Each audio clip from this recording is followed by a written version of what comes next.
Hello hi everyone. இன்னைக்கு நம்ம சுவையான ஹெல்த்தியான சுண்டக்காய் குழம்பு எப்படி பண்ணலாம் பார்க்கலாம் வாங்க.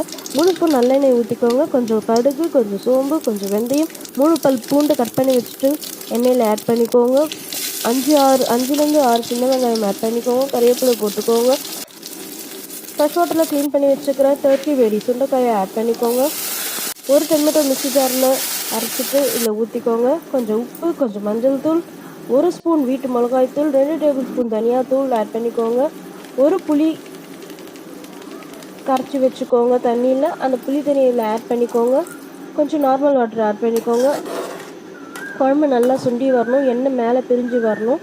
பிரிஞ்சு வந்ததுக்கப்புறம் நம்ம கொஞ்சோண்டு கறிவேப்பிலை, கொத்தமல்லியை ஆட் பண்ணிக்கலாம். இது ரொம்ப நல்லது கோல்டு காஃப்க்குலாம். ஆனால் டெய்லி சாப்பிட்டா கேஸ்ட்ரோ இன்டெஸ்டினல் ப்ராப்ளம் வரும். இது நிறைய அயன் கண்டென்ட் இருக்குது. அதனால் டெய்லி சாப்பிடக்கூடாது. If you like this video like பண்ணுங்கள், ஷேர் பண்ணுங்கள், சப்ஸ்கிரைப் பண்ணுங்கள். தேங்க்யூ.